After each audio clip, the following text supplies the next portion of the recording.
Hello everybody and welcome to Dan Tiam's Tech, and I hope you're doing well. And today we're going to be having a look at Palit's 2080 Ti Gaming Pro OC. Now this is not mine, this is a card that a friend has lent me. His name's Ivan and he's from Level Up Customs. Go ahead and check out his website. He's done a couple of really cool water cool builds, no pun intended, but the link is in the description down below. He's just waiting on a water block to come for this. He will be featuring on the channel from time to time as well, and in about a week to 2 weeks time will be his build showing this card. But today what I'm going to do is I'm going to be overclocking it, I'm going to be benchmarking it and see what we can get out of it. Now Palit do two 2080 Ti's. They do the Gaming Pro and the Gaming Pro OC. The difference between the two is both have a base clock of 1350 megahertz. It's just that the Gaming Pro is a 1575 megahertz boost, where the Gaming Pro OC is 1650 megahertz boost. So a bit of a factory overclock by about 75 megahertz, which is not a lot, but obviously does help. And I do excuse the rattle here of the plastic. But as you can see, this is an RTX 2080 Ti, so it's quite big. Like I said, dual fan design, quite big heat sinks. It's got two 8-pin connectors. Power supply recommended for a card of this size is about 600 watts. And yeah, she's quite a big beast. It's 11 gigabytes of DDR6 memory. So yeah, packs a bit of a punch. However, let's go and rip out those 2070 Ti's, stick this in, do a bit of overclocking on the Precision X1, and yeah, show you what she can do benchmark wise.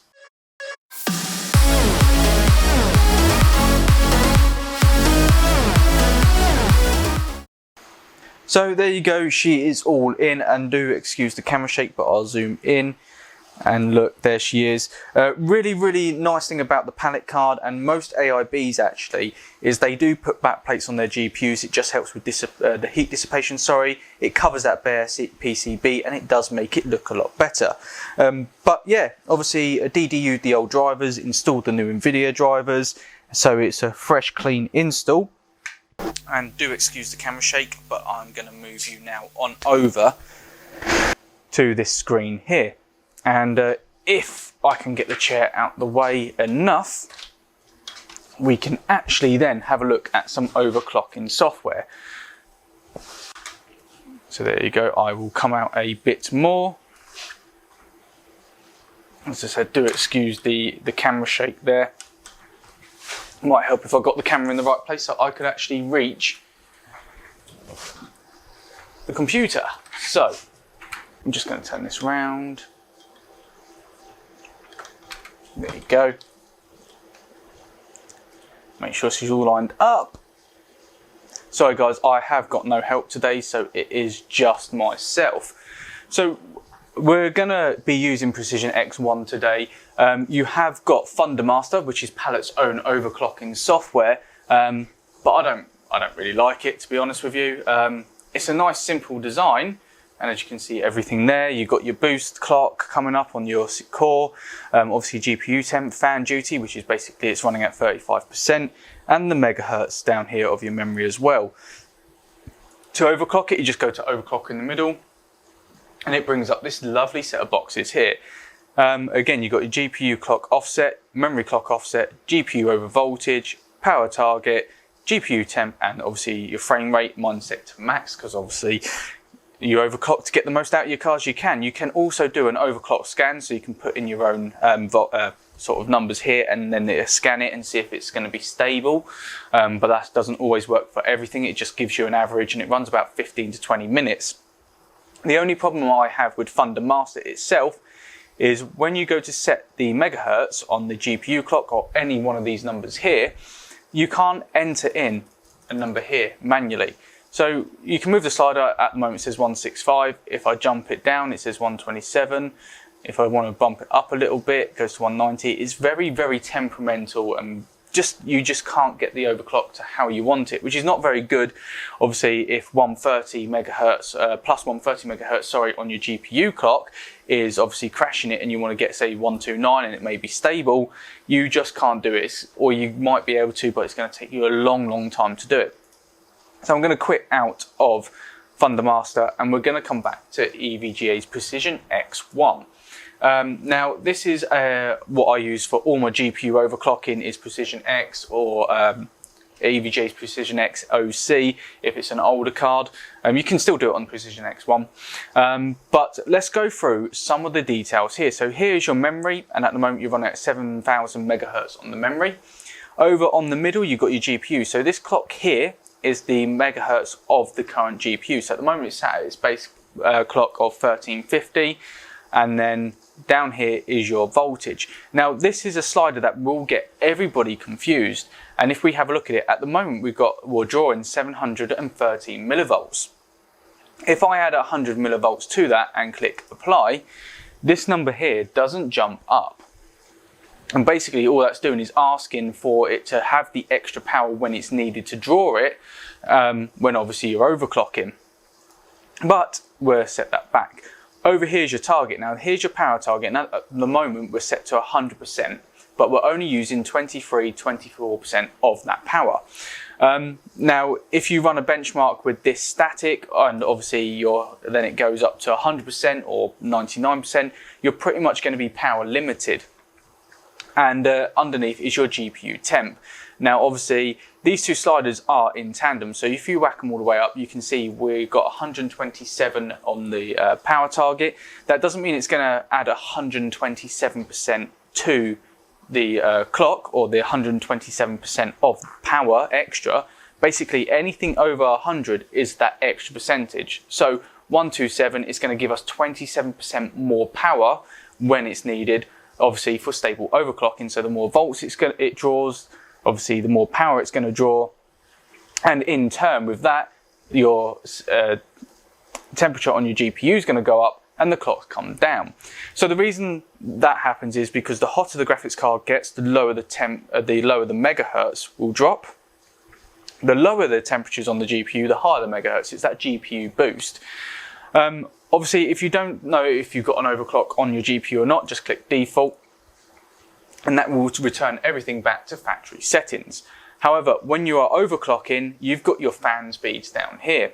You're going to want to whack them up to 100%. You want to have performance over noise. So if you're wearing headphones or you've got loudspeakers, just whack them up, and you won't be able to hear those fans ramp up. But I'm going to run them at 100% because we are overclocking. We want the card to stay as cool as possible. So the benchmark that we are going to use is going to be Heaven, because one, it is free and it's a good base to start with. Just to pre-warn you though, anything that you do in one benchmark, you'll have to... So sorry guys, the battery pack mic died, so I've had to replace the batteries. But as I was saying, whatever you set clock speeds in, say, Heaven, may not be the same clock speeds that will work for Final Fantasy. So each benchmark that you do, you have to adjust the settings to make sure you get stable overclock. And then obviously this is what can take maybe hours, days, or even weeks. Something else to show you whilst you're here is obviously with Precision X1 is you've got your Temp Tuner, so you can tune at what temperatures the frequencies will drop. And moving on over, you've got this fan curve that you can set. Now obviously we've got our fans at 100%, but this is just something you want to do. If you want to do it manually, you can add in dots. I always have an arch going upwards to give you the best. And then here your VF curve tuner, which is your frequency curve tuner, and this is what can take the time. This is each one of these little dots you have to adjust. Obviously at the high end you can move them up to try and get more frequency, and that's what's going to take the time. You can also do a scan and do a test as well to see what comes out and which is going to work better. So what we're going to go ahead and do is we're going to start a Heaven benchmark, go back to the GPU, and we're going to give it all its voltage and all its power and click apply. And it will stutter because obviously you're adding into it as it's benchmarking. If it stutters and then freezes, obviously you'll have to pull in your overclock. So we're going to adjust the memory by 600 megahertz. I'm going to go conservatively 120 megahertz on the core. I'm going to click apply, and automatically, as you can see here, I've jumped up to around 2055, 2070 for a couple of seconds at the mid 50s really on the temperature. That's pretty stable at the moment. It's going well. It stuttered but didn't freeze. So I'm going to go, let's try 140, click enter, click apply, and 140 seems to be stable, which is quite nice. Let's see if we can push it a bit more. Let's go 150, apply. So again, still sitting at the moment now in the low 50s, 2100 megahertz on the GPU and 150 megahertz overclock. And she seems to be running stable. Obviously, as you just saw, the temps just jumped up by about 3 to 4, 5C, and it dropped the clock down from 2100 to 2080 now to 2085. And at the moment, the power target is looking good, and no, it crashed. So that's where then you want to pull back in this overclock here. Let's try 149 for instance. Let's click run. So 1 megahertz, under where it crashed, 149. Don't know, could be lucky, it could work at 149 but not work at 150. So let's go benchmark. And we'll run this for a few seconds. Just see what happens. Again, low 50s, 2085 megahertz on the GPU. And no, it crashed. So it did work for a brief moment, but that's then obviously where, like I said, you want to bring in that overclock. So 140 megahertz worked on Heaven. Now let's go and try Final Fantasy. And we'll do the same here on the Final Fantasy benchmark. I'm running high quality, 2560 by 1440. Let's go window mode. Let's go start. And see if that same overclock that we are running on Heaven works on Final Fantasy. Another cool thing is obviously using OCD, which is OSD. Sorry, Tiny Tim. OSD, on-screen display, will show it up here in your benchmarks. As you can see, top left there. And we're just going to wait for this to decide it's going to load. And hopefully have a stable overclock. Fingers crossed.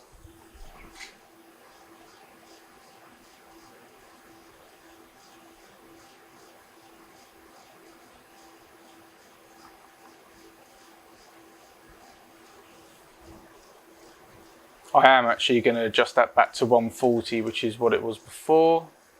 Oh, no, 140. Well, it obviously didn't like that.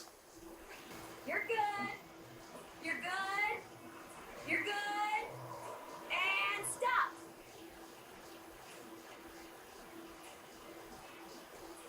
And no, the Final Fantasy benchmark has crashed. So what I'm now going to do is I'm going to go and benchmark some games, show you the results of the minimum and the maximum FPSs, and then obviously have a little bit of a chat after what we have found.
every day goes by so fast,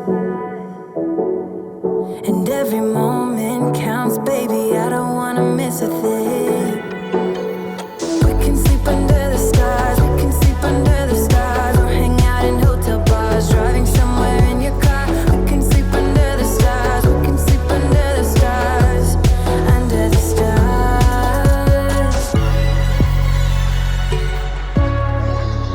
We can do what we like.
So there you go, the RTX overclocking guide as well as the Palit Gaming Pro OC 2080 Ti. Now this is an absolutely fantastic card.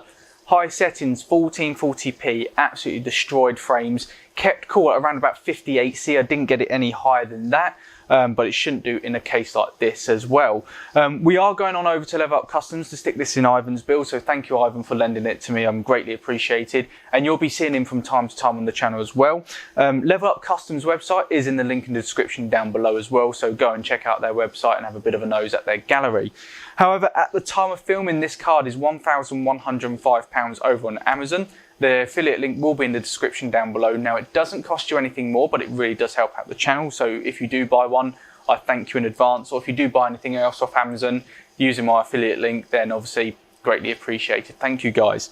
So that does it all for me today. If you did like the video, go ahead and give me a thumbs up. Leave your thoughts in the comments section down below. Go ahead and click that subscribe button. Don't forget to hit that bell icon for more notifications from myself of the latest videos that are coming out. Obviously a week or two's time will be Level Up Customs build, and obviously down the line, I think it's about 8 weeks away now, the studio upgrade, hopefully if the weather is permitting. I'm moving out of here and I can't wait to show you that studio upgrade. So like always, I shall see you in the next video.